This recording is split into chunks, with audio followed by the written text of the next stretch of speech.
Testing, one, two, three. Okay, everybody.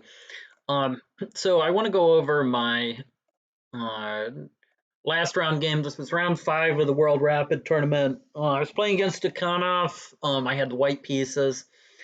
The important thing from the dynamic of this game is just really that at this point I was I was a half point up.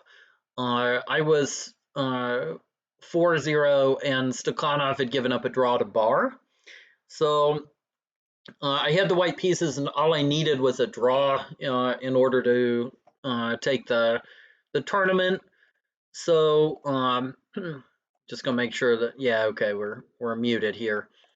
So we open. You see, I just opened with my traditional 4 pawns. Stakhanov going into what looks like it might be a mouche. Um, So there's a little bit of a choice for white. Okay, I can play d4 or e4. If I play the d4 line, my idea is unless black plays b6, which you probably should, so for instance e6, I can take, play bishop a3, and then there's this line with the idea of takes and a knight coming to b3. Um, Not necessarily better than a mainline chic for white, but it's an alternative. And I was thinking I might avoid a straight up Sheik versus Mouge fight after my draw with Stakhanov, where I was really struggling in the beta tournament.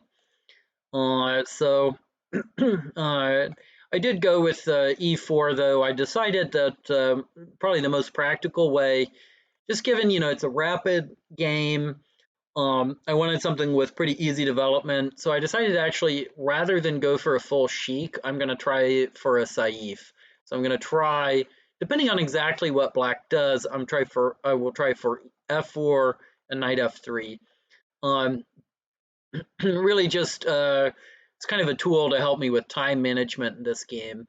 And here we see f6, knight f3, and here, I could tell I caught Stakhanov a little bit off guard. I don't think he was expecting me to play this way. Um, he was probably prepared for me to try to go with a regular Sheik rather than putting the pawn on f4. And he makes his first inaccuracy, so he plays king to c7. Um, playing this right away is probably not right. So it is true that the king wants to go to c7 in a lot of structures. But if black is going to play a mouche, he should just go ahead and play a mouche. He can play g6 and f5 because he will want to be able to swing this rook over to the c7 square probably anyway.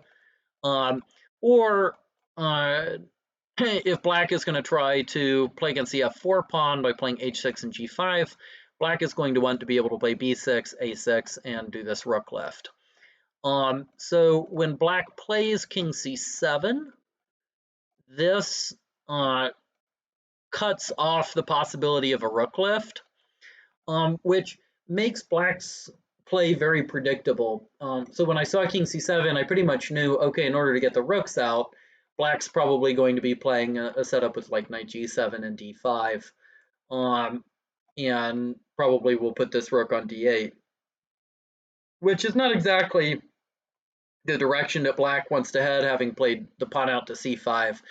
King c7 completely gives up the idea of a Shah side attack because there will be no rook lift to come over and support it. So king c7 is not the most accurate move. Black really should stay flexible. So some different options for black. So e5 is a line. This is played by Mayonnaise. He plays this line a lot.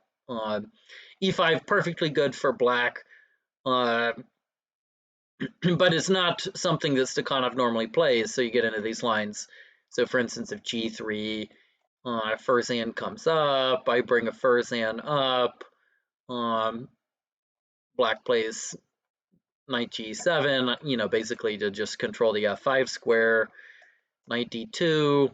And here b6 actually is pretty common in top level games. So this is just a very solid structure for black. And it's if you look at some of my games against mayonnaise, you can see I don't always handle the white pieces very well, and in fact, I can get in a lot of trouble. Uh, so one plan for white that I've tried to put the pawn up here on b4. But black isn't obligated to do anything. He can just sit on this nice pawn structure. Because if b takes, just black can just play b takes, and white really doesn't get anything better than exchange rooks on the b file and make a draw. So if white wants to get anything out of these structures, he's probably got to play a move like c4. Um, looks a little bit awkward with the knight being on d2, but the knight wasn't going into d5 anyway because of the Fursan. So yeah, something like c4, maybe make something out of these structures. Bishop h3 is something that's been tried. h3 has been tried. Actually, in this game, since I was up in the standings, I had considered on e5. I considered just playing takes. And the disadvantage is after f takes, okay, the black knight can develop to f6, but this symmetrical structure, white really doesn't risk anything in those kinds of games. So e5 is probably, I think that's probably best. The other ways to play, so g6 and f5 to try to get a moosh, and then knight g7 followed by d5. If black's going to play this plan, he should just go ahead and play knight g to e7 and then play d5 and b6 and leave the king on d8 for a little while before developing it, just to give some flexibility to the structure. But okay, after king to c7, now I have a pretty much free hand to go ahead and set up a Saif structure. Not really worried about anything. After d5, I play knight bd2. This is a line. Well, when I say it's a line, I mean it's a system. It's a way to play. I don't think I've seen this exact position before because the move bishop to a6 is just a little bit unusual. Most players, rather than bishop a6, probably would play something like b6. So bishop a6 is it's not a bad move. It's fine. So knight bd2 is a move, but the best move in this position is almost undoubtedly pawn to e5. And the idea is after f takes, knight g7, white goes d4 here, probably b6. You might see, well, you probably don't see bishop to a3 exactly because it's a little bit awkward with this Fursan out where it can be hit. And the bishop isn't here supporting it. So it might not be bishop to a3 right away, but the white idea is probably to play some, bishop h3, cover this square, knight bd2, and this is basically like a French advanced variation. And white usually has a pretty comfortable game in these lines and a good chance for an edge. I did not go for pawn to e5. I thought probably, Stakhanov needs to play for a win here. So probably the way that black's going to play, and this is just me speculating. I don't really know what he was going to do, but so knight g d7 with the idea of just coming out to these squares, probably knight bd2. And here there's some kind of crazy lines with just bishop d6. So the idea with bishop d6, so if e takes, king takes, looks like I've misplaced this knight. I'm going to refresh. Okay, so yeah, so after e5, knight g7, bishop d2, bishop d6. The black idea is to sacrifice potentially on f4. probably should spend some time trying to shore things up with g3. Um, and you can get into some really messy variations. These are good like blitz variations. They're not necessarily good in real games, but so like d4 is one like super weird try. The idea is um, c takes, knight takes, and now you play. Let's see. In this line, actually, since the bishop's on a6, it's not so good because e6 is hanging. But the idea is to play like knight to b4, uh, and to come back to the d5 square. Um, Here, I don't think you can do it. You probably have to spend some time guarding this pawn. Uh, so like here, um, maybe takes. So black's going to be down an elephant in these lines. Like black's basically just down an elephant, but there's just really like a ton of counterplay, and it's sort of a weird just elephant gambit. Um, so these are like blitz lines. I would not endorse playing that way for black, uh, but the lines exist, and I didn't really feel like going into that. I just wanted to have something where I kept control of the game the entire way. And so I play Knight BD2, which is a much quieter system, and it's not nearly as ambitious as E5. And the idea here, so Rook D8, I just play King C2. Um, Black played G6, which is maybe a little bit slow. I'm not entirely sure what the point was. It's possible now that I've seen a little bit more of what happened. Maybe Stakhanov was hoping to get a rook lift and to double on the d file. But I think g6 is too slow. So a more like mainline idea in these positions would be to take. And d takes e4 is the main move in these structures.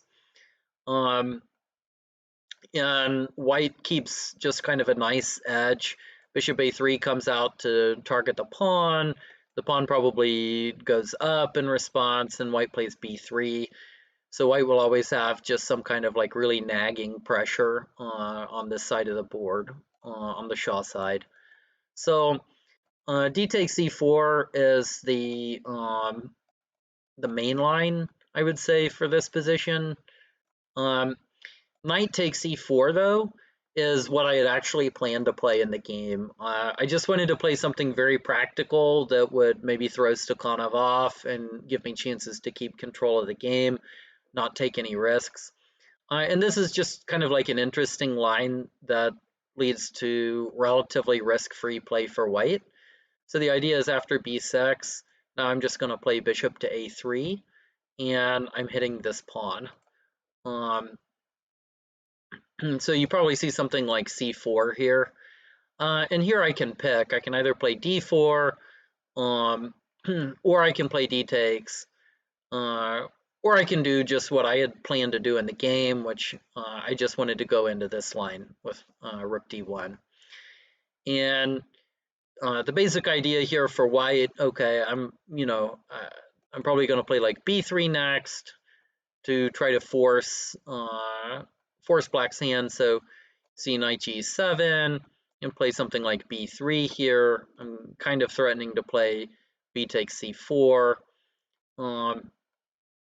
If black gets any hot ideas like knight d5, then I just play bishop c1.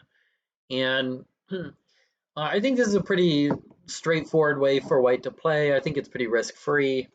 Takes, f5, something like f5. These kinds of moves probably don't work well for black. I can play knight g3, the idea bishop takes, or I can play knight g5, just gaining some time here, and then I'll finish my development, have a pretty good game. So these are like pretty easy positions for white to play, and I just wanted to play like a really smooth, rapid game. I just wanted it to be smooth.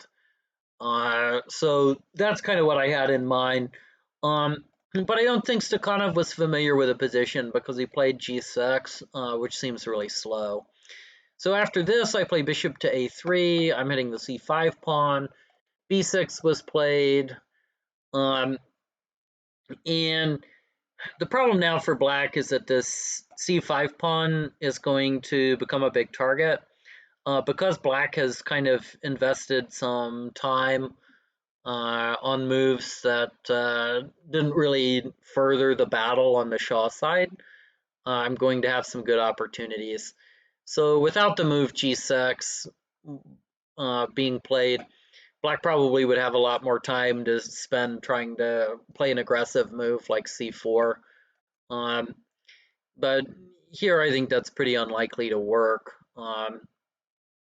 So I'm just able to play e takes, takes, and I played knight b3. So my idea is to hit the pawn on c5.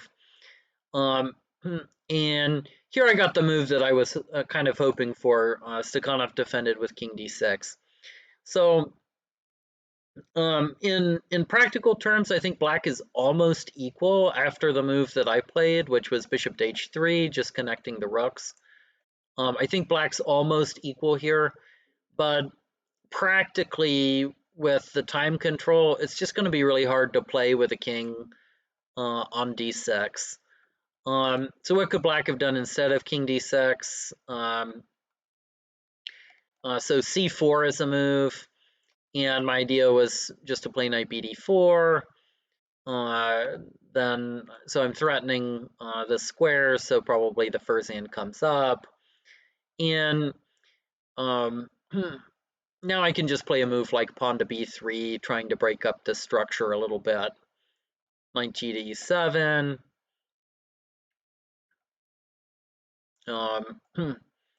And just play rook 81.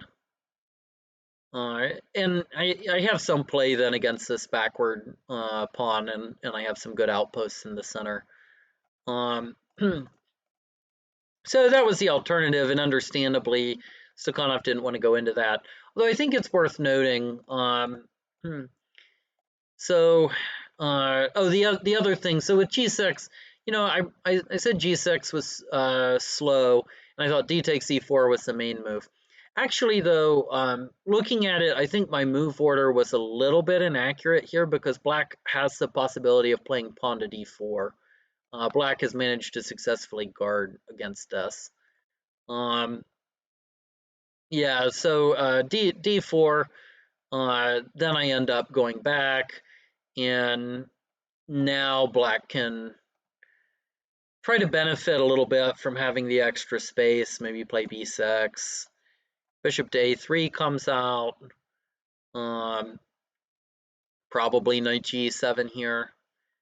And after knight b3, maybe here, takes c4.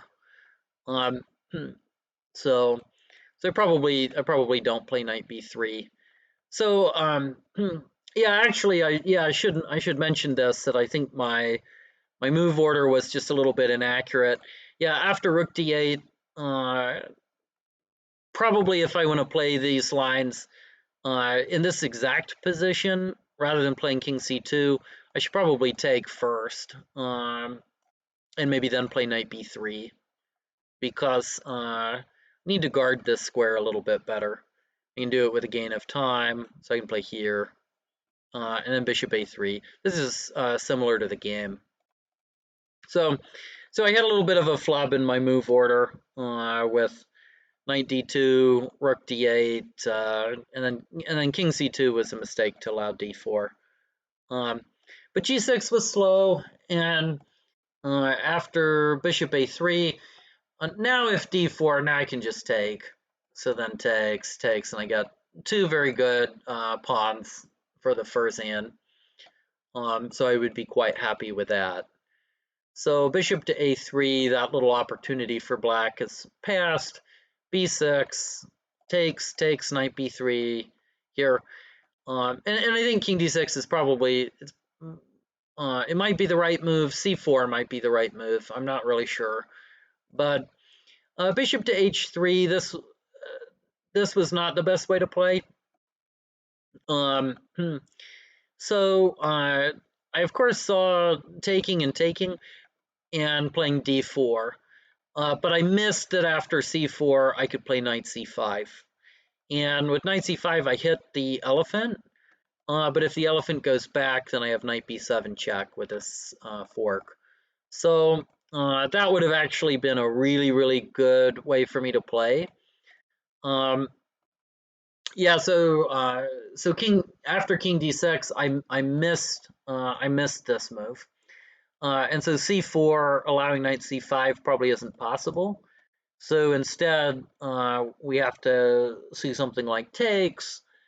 And here I could play knight takes, just get a nice square for the knight. Knight gd7, bishop d3, and in this position, it's true that white only has one pawn for the elephant, but white has a really, really nice structural advantage here. Just all the pieces, the development is so easy for white. Black's pieces aren't developed yet. The a7 pawn is weak in terms of knight b5 at some point. Black has 3 pawn islands, and white really only has 2. So, and the black king is just kind of a sitting duck in the center. So it's plenty of compensation. So I definitely should have played takes, and pawn to d4. But I missed that. I missed that I had this knight c5 idea. So I just played bishop to h3, which is a fine move, but black isn't necessarily worse here. So knight g7, work on h to e1, and then d4. Okay, yeah, this was kind of a critical moment. So I think Stakhanov maybe just cracked a little bit because he was not familiar with the position, and I succeeded in getting him into something that he didn't know how to play. There's nothing wrong with just bringing the Furzan up, and then probably after like rook 81, black is going to have to finish development. So okay, a little bit awkward, but something like bishop h6. Yeah, there's nothing in particular that's wrong with this. I guess white always has the idea of playing takes, and d4. And c4, knight c5 was still really powerful. But okay, c takes, knight takes. And, like I would prefer to play white, but at the same time, the position after something like rook he8, this isn't winning, by any stretch. This is, it's probably roughly about equal objectively. It's just a lot easier to play with white, and there's good compensation for the elephant. But the bishop on h3 is a little bit misplaced. I would have rather had it on d3 to control the b5 square. So this is just a little bit better variation for black than the last time we looked at that maneuver. But yeah, just normal development would have been the right call. But so instead, Stakhanov plays d4. And here I have a really, really important decision to make. So I have 3 main moves here. And I looked at 2 of them pretty seriously.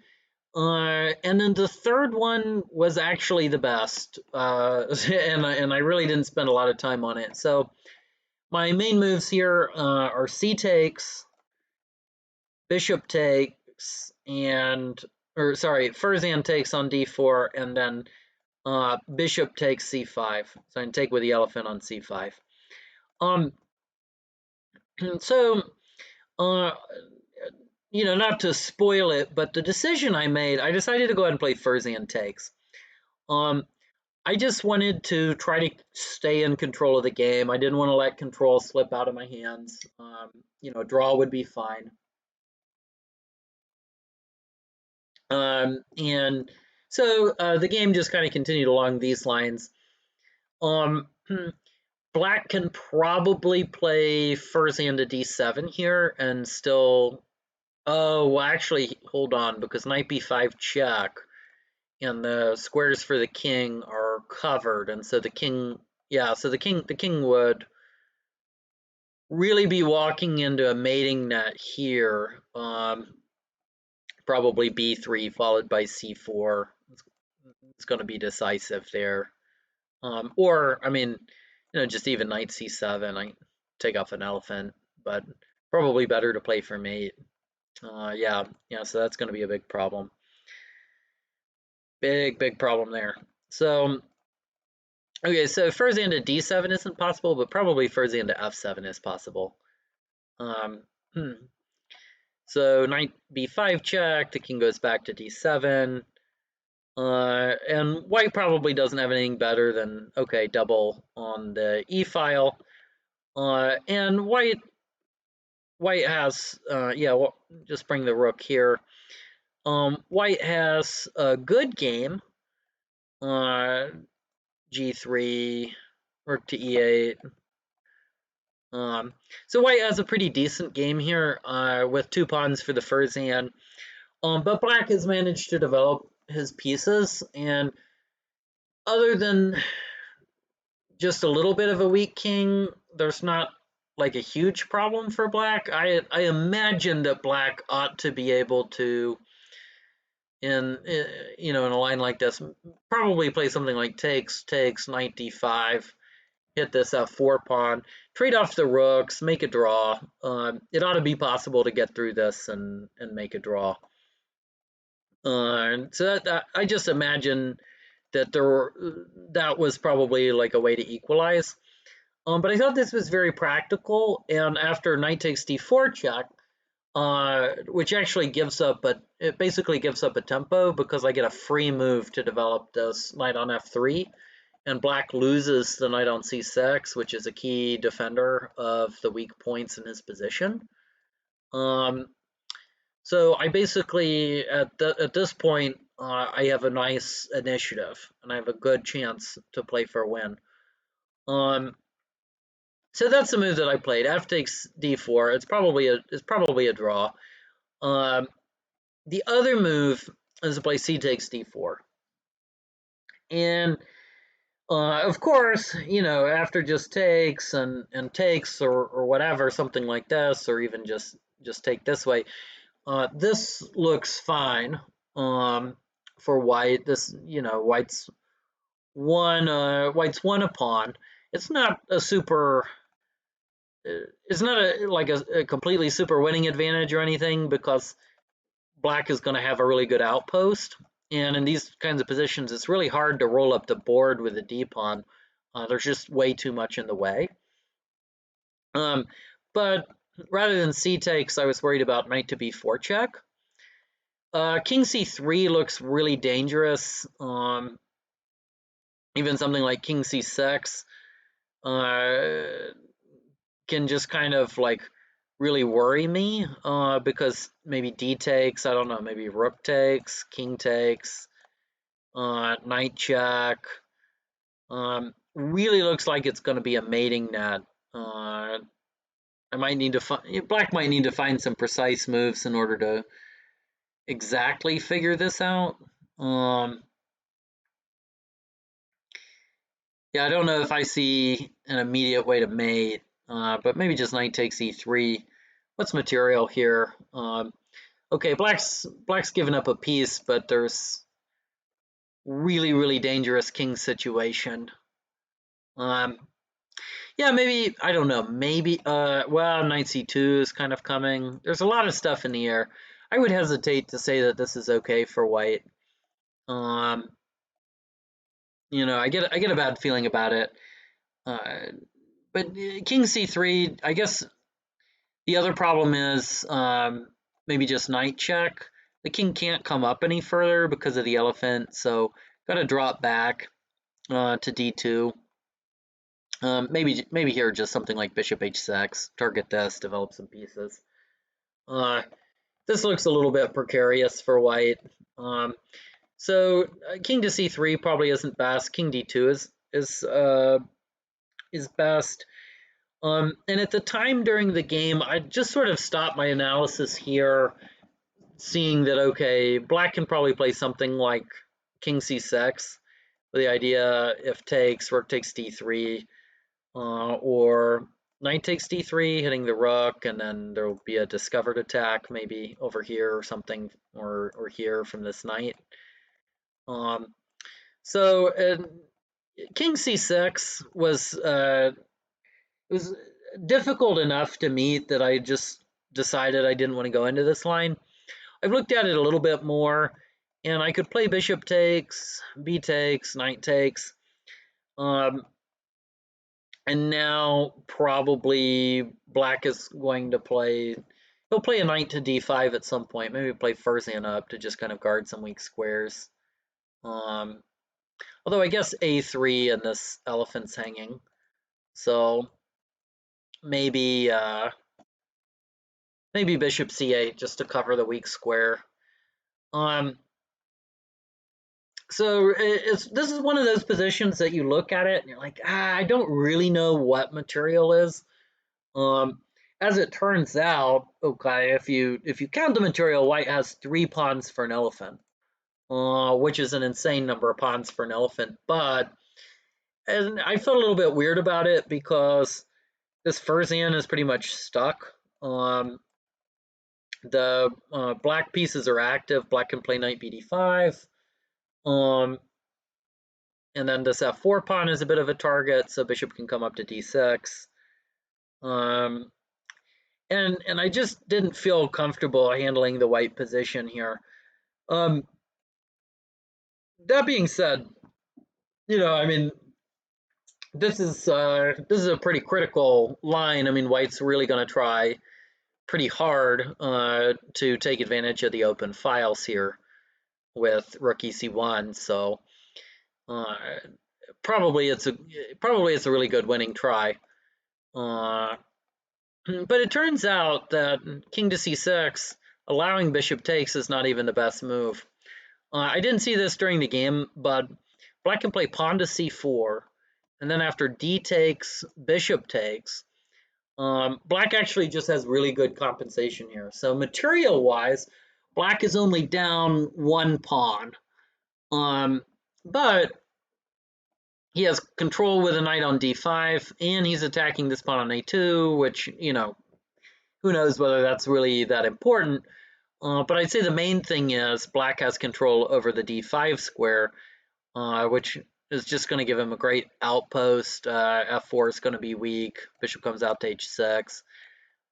So I think black actually has pretty good compensation here. And I would not have wanted to mess with this during the game. So I didn't see the move c4 during the game. Just king c6 was enough to kind of give me the heebie-jeebies. But c4, yeah, c4, I definitely don't really, I don't want to play white here. I'm sure, like, very stockfish, I'm sure it would do fine, but I don't want to play, I don't want to play the white pieces. So, so f takes d4, which is what I played, is drawish. C takes d4 after knight b4, king d2, c4. This gives black pretty good compensation. So what should I have played? Well, I should have played the third option that I didn't really spend a lot of time on, which is bishop takes c5.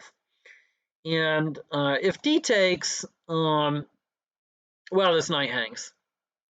So black has to play b takes. And now white can just play c takes d4. So after knight b4 check, probably not going into this. Probably just king d2. But here I have pretty good pressure against that c5 pawn. And I'm threatening to play d takes c5. Black is going to have to do something, like c takes is possible. But here I have a few really nice options. I mean, I can play knight f takes, d4 and get play coming into b5, or I can just try to keep it really simple with f takes d4. And one of the big differences in this structure is now I can just play the Furzian to c5 or c3 and kick out the knight on b4. This actually just looks like a really comfortable game for white, and not only is it a comfortable game, but white suddenly has the initiative with these threats like Furzian to c5. So for instance, okay, knight goes back. Maybe white just plays rook ac1 there. White can continue to play for this, and he has threats. Maybe even just gotta be careful. Yeah. Maybe knight c5 right away works because I'm threatening the bishop on e6. I'm also threatening rook or knight to b7, and then if knight takes, then well, I guess I have knight check as one, but I also have just knight takes, and knight e6, and I pick up this rook. So hmm. So I didn't really spend a lot of time on bishop takes c5. I just kind of thought, well, after b takes c5, this just looks kind of similar to the. This looks similar to the game, or not to the game. I thought this looks similar to playing c takes, knight b4 check, king d2. I didn't really think about any kind of like subtleties between that position and throwing in bishop takes, b takes, and c takes first. So here, I think a big distinction is so c takes d4 probably isn't right. So if c4 like in the other line, here among other things, I can just play knight to c5. I just attack. Yeah, I just attacked the elephant. Threatening knight b7 check. So maybe c takes d3. We could see me play like king takes, maybe knight check. I can kind of walk with a king. I can go over. Oh, I'm gonna drop. Well, I'm not actually dropping it because knight c2. I have knight b7, and I'm fine there. So this just kind of looks like a pleasant game for white because white has two pawns for the elephant and just active play against the black king and plenty of open files. And that's just kind of in contrast to if you look at this position after d4. It's in contrast to this where after d takes, bishop takes, there's no knight c5 move to get me an active game. And if I want to activate this knight, I have to do it in like a really roundabout way. Maybe I have to play like knight d2 and knight to e4 and try to get something that way. So that was a subtlety, and I just sort of glossed over the subtleties with that. And so I played f takes d4. So yeah, I didn't want to think too hard about it. I didn't want my time advantage to completely erode. So I spent a minute and a half, and so I didn't make a bad decision, particularly given that I only needed a draw, but I could have done better. So king d7. Here I play rook e2. So this is like a really tough moment for me in this game. As you see, like I actually that was one of my biggest things to the game. I spent 3 minutes. So what are my options here? Well, the move that I want to play, this is kind of the obvious move, is rook e6, right? Because I'm hitting the pawn on f5. Then after f5, I just double rooks, and boom, I'm winning. And it might actually be that simple. I think maybe I'm just winning here because I'm going to be crashing through to the e7 square. If knight c8 to defend e7, then I just have knight c6 and I drop the rook. And if knight to d5, I can probably just play like pawn to c4, takes here. If king to c8, I have knight c6, and I'm already starting to develop a really thick mating net over here. King on d6, just play knight b5, king over, rook checkmate. So, yeah, so if black defends this pawn, then I'm suddenly winning. But what's the problem? Well, the problem, I think, is I think I get into trouble after bishop c8, which is kind of a counterintuitive move, but okay, black is going to drive this out. And then takes, and then knight d5. And here my rook is kind of like really sidelined. These squares are all kind of covered. There's only one square I have to play rook out. But now my dream of doubling on the e-file has gone up in smoke. And black can probably just play knight takes f4 here. You know, and it's okay, it's true, you know, like I'm starting to come in with shots like, you know, rook to f1. But it's not easy here either, right? Because black is going to play knight e6. Suddenly this rook comes under attack because, you know, well, knight takes e6, bishop takes.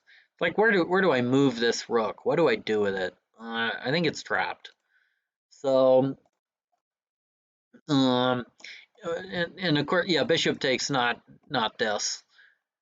Although even here, king c7, I guess, traps this knight. So that's pretty incredible. So I sort of get the sense that rook to e6, as long as black just sacrifices this pawn and plays for activity, then rook to e6, I'm giving up a lot of time. Knight to e6 is kind of tempting, but I don't think it leads to anything. I didn't see any follow-up after just like rook c8. Pawn to f5. I mean, I'm just trying to cement e6, but it's kind of a nothing move. I did consider playing rook takes here, knight c6, take off all the pieces. But I think taking off all the pieces helps black. If I keep both pairs of rooks on the board, then I'm dominating the e-file. But if I take a pair of rooks, as soon as I take a pair of rooks off the board, then I'm not dominating any open file, and black is going to be able to just develop and trade rooks. And I wasn't actually sure. The two pawns are better than the first hand in the middle game because they defend the king and because they can start to be pushed and control space. But I didn't really think that I was going to have any kind of chance whatsoever in a rookless endgame. If I get to a rookless endgame, I don't think the two pawns against the first hand are very good. And I could actually end up losing that. Particularly if I get into some kind of Zugzwang. So yeah, so I thought about a lot of moves. So knight to b5 was just another one I considered, but I don't think it gets me anything after knight c6. So so in the end, I didn't see anything better than rook e2. It's possible a slight improvement would have been to play rook e4 to guard the f4 pawn. Because this pawn becomes weak in a couple of lines. So that's just like, maybe it's an improvement. You know, I think if pawn to f5, then that at least weakens the e5 square. But rook e2, you know, it's hard to come up with anything else. But here's Stakhanov, I think, makes a blunder. He plays pawn to h6. And I think the point of this move, it took me a minute to try to understand what was going on. I think the idea was after rook e1, I think he wanted to play rook h7. But rook h7 does not work because knight e6, attack the rook moves away, knight takes f8. So So as it is, black just loses the tempo in a position where it's really, really bad to lose the tempo with pawn to h6. Because black needs to play like precisely here. Um, so what should black play? Um, yeah, it's difficult, but maybe knight to c6.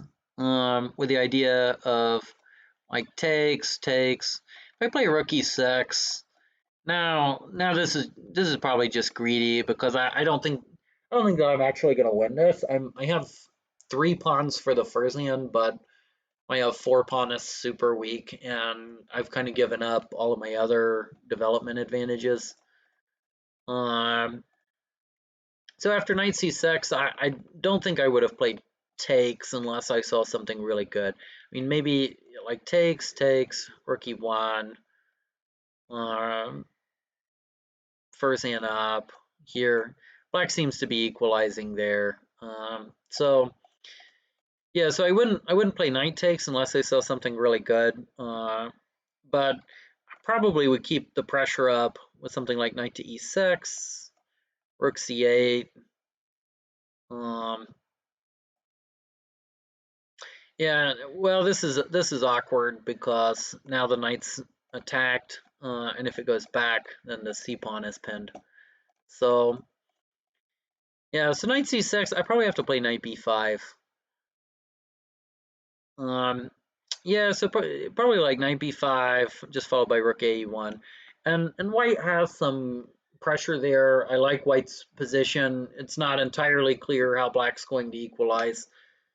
Uh, but you probably aren't seeing the kind of like really dramatic problems that black has in the game. Um, so so knight takes d4 is the first mistake. So first mistake, yeah, never trade in Shatranj. Never trade. Gives up too much time. Just play bishop up. But after the exchange, king d7, rook e2. Um, yeah, I think knight c6 is a probably better move. Or maybe just play knight d5 right away. Um, this is what black ends up playing anyway. So knight d5. Um, Probably I just play rook on 81. The idea of takes, I have rook e7. That creates a pretty dominating position. Um, so this would lead to the game basically, but black wouldn't have burned a move on h6. Um, so h6. Now after rook a1, black played knight d5. Uh, but here I'm able to start converting my advantage on the e file. So I didn't want to give black time to consolidate, so I play pawn to c4. So if knight takes f4, here I'm winning because I have this mate, and then if king c8, then I have knight c6. And white's going to play, kind of standard maneuvers with knight takes a7. And black's very, very close to getting mated. Rook a7, double, get a rook into c7. That's kind of how these are played. And so that's going to be really, really bad for black. So Stakhanov plays knight b4 instead, and I thought during the game, I thought it was resignable for black actually, because king c3, knight takes a2, king b3 traps the knight. Um, but Stakhanov found a nice resource. He played knight to c6. So notice it's taken black a couple of moves to play knight c6. And it would have been better to go in one move rather than to play like 3 moves to get there.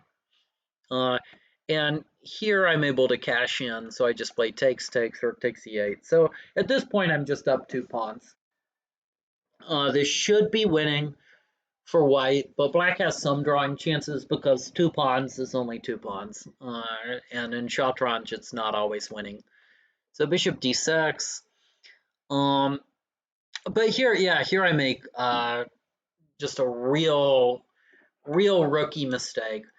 In fact, I would say pause your video here and come up with the best move for white.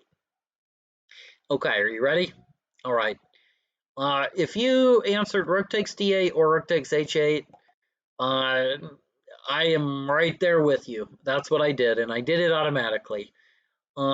If you said rook e7, that's fine. You know, no negative points for that. But the best move, there's no reason to exchange rooks. White should just play rook e6, hit the bishop. And here white just has a really nice game because he's attacking the f pawn. You know, if rook up, white can really play anything here. So you can play d4 and then just c5. You know, black is pretty much forced to sacrifice the elephant. So now white's going to play d5, centralize the king, get a rook in. This is white at this point probably should have decisive material advantage. And then, you know, if I don't want to even allow it, I can play b3 first and then play d4. I mean, why not?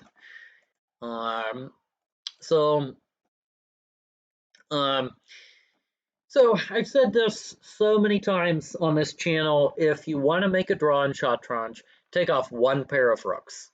If you take off one pair of rooks, you'll make a draw, because rook versus rook and pieces, so many of those are going to end up being drawn.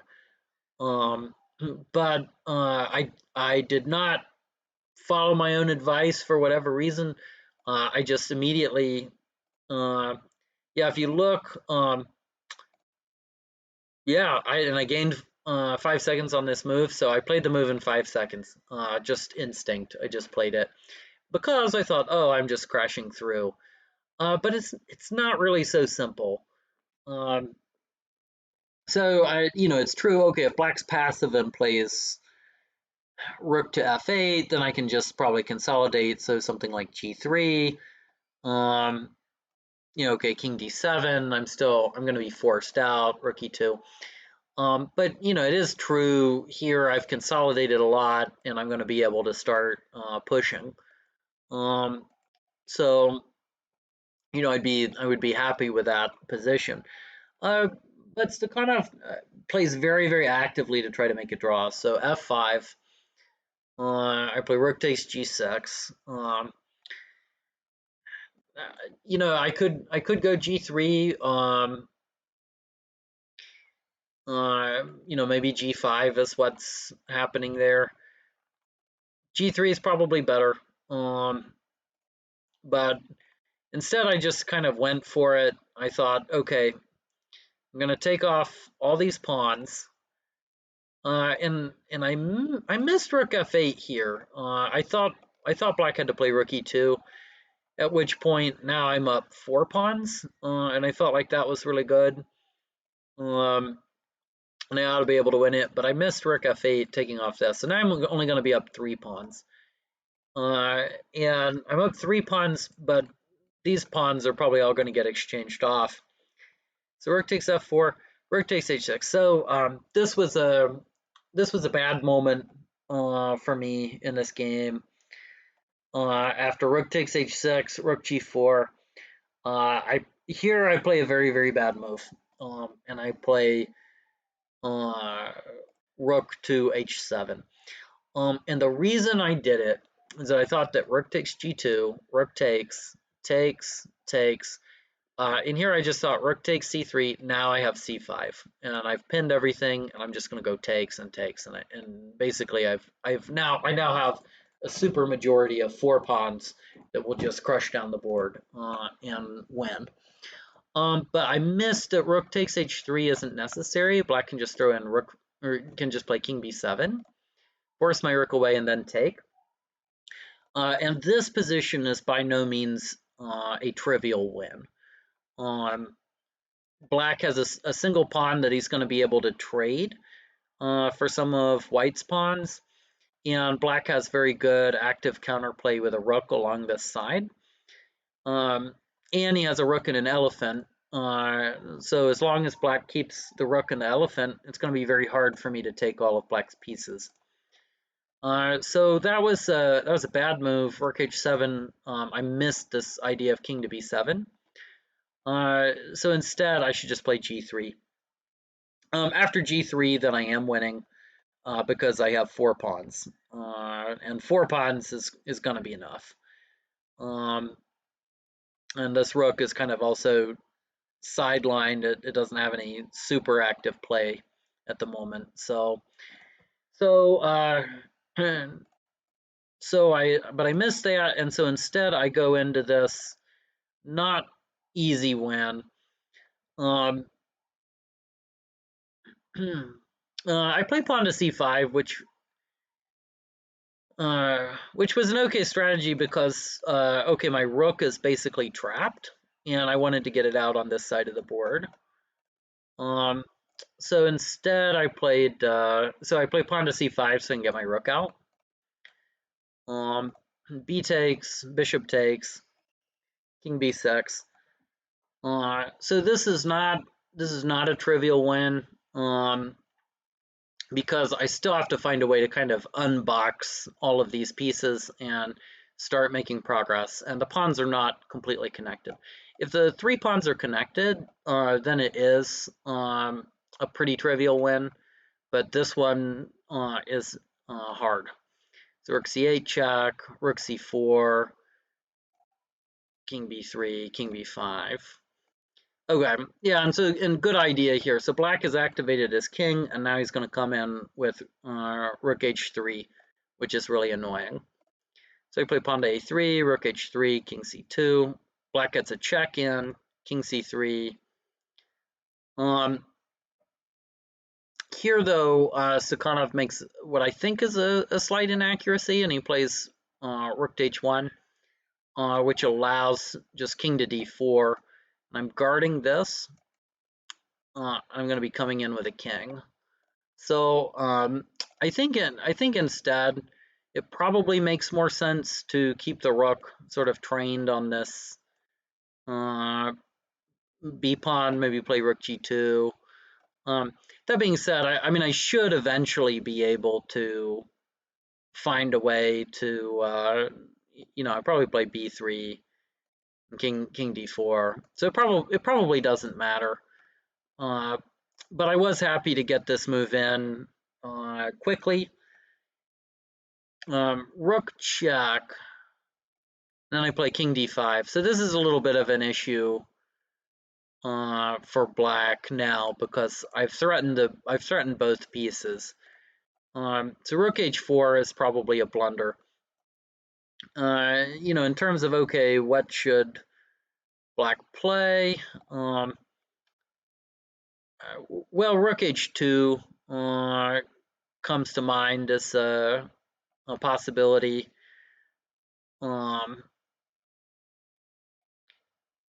So probably king to d5.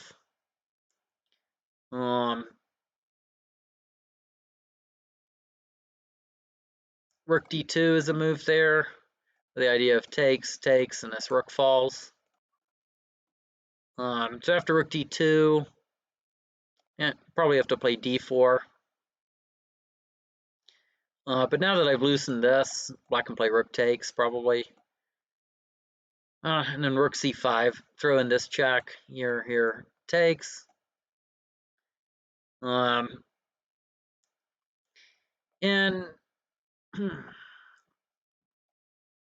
probably rook h2 again. I should win this because I should be able to promote the 2 pawns, and if I get 2 Furzans, and an elephant is definitely something that I'll be able to win with 1 pair of rooks on the board. But it's going to be really annoying, and it's going to take me a long time because black can always give all these rook side checks. So that's going to be annoying. So rook d2. after d4, black can also just play, well, if you play bishop b8, then you run into uh, rook b4 and takes. So bishop to f4, it's possible, just planning to hide the bishop as need be. And then probably b3, white's going to play a4.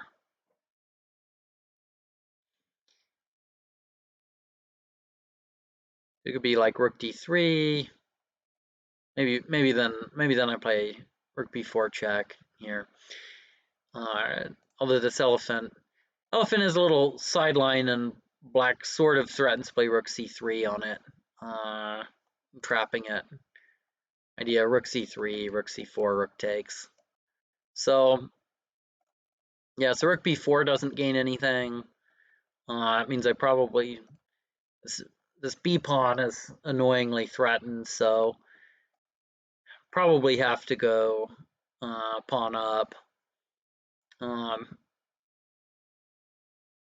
Now there might be some possibilities with like bishop d2, starting to try to play off the weakness here. King can come into a4 at some point, come into b3.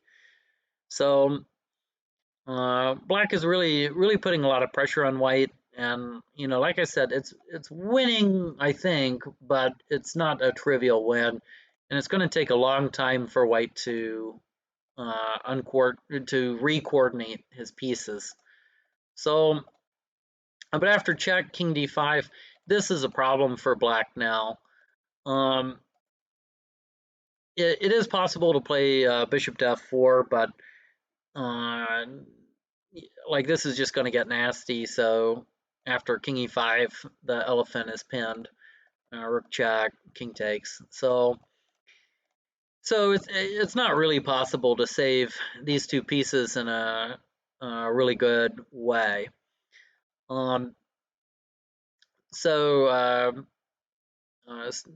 and if rook h6 to try to guard it, then I have rook check. The idea of here and takes. And if like king to a5, I just play rook to c6 anyway, and I've established this pin. Of course, bishop to f8 or whatever, then just takes. And I will be able to hunt down the lone elephant without any problem. So for instance, usually the way to do that is to keep in mind, like, okay, the f4 square and the d6 square are the flight squares. So king to e5 at a good point will cover both those squares. But for now, of course, white can just go and promote a bunch of pawns to furs hands. So go do that first, and it'll be easy to win the game. So after king d5, Stakhanov found the best chance, which is rook h3. The idea just being takes, and this rook hangs. So I throw in rook check, and then king to a4. So if king to b6, and I have rook c6 check, so that's not going to work. So king to a4, and then I play king takes d6, and I have a subtle idea here. So rook takes d3, king c6, and then after rook to d2, I have a forced mating sequence with boxing the king in. I play rook to b5. The idea is this elephant guards the pawn, so I'm threatening b3 mate. And there's actually nothing that black can do to stop this. So Stakhanov just played rook over, and then I played b3 mate. So in terms of, okay, what can black play? Well, rook c2 check, I just play king over. And then rook c6 takes, this is stalemate, so white wins there. And on other moves, I'm also threatening rook b4 mate, in addition to b3 mate. So that's like my really tricky plan. So takes here, and yeah, rook d2, rook b5. Now I'm winning by force. After rook d2, Uh, then rook b5. So what should black play? Well, it's hard because king b3, rook c3 just trades off the last piece. Um, probably just keep the rook on the third rank. And here, if rook b5, then there's rook h6 check, and I'm going to drop the rook. So, what does white play here? Probably just something like rook c3. Black is going to play a whole bunch of side checks, just trying to drive up the move count. But eventually white's going to be able to come back, play b3, and just start to roll on this side of the board. And white should be able to win this because they're connected pawns, and with two Furzians, so two Furzians in rook versus rook is winning, but hard. Furzan and elephant and rook versus rook is like pretty borderline. It really depends. If you play it like a table base, I think you can win it, but that's going to be difficult. With two Furzans and an elephant, then I ought to be able to do it. So I am going to have good chances here. So this was a championship game, and it ended with this nice b3 mate. I want to thank Samuel Backus for running the tournament. It was a lot of fun. There were some good matchups, and I was happy to finish the tournament with 5-0. And my hope is that next time we have one of these rapid events, we get record to play and get maybe it would be great to get cool thing to play so that we can have a really strong field. Thank you guys.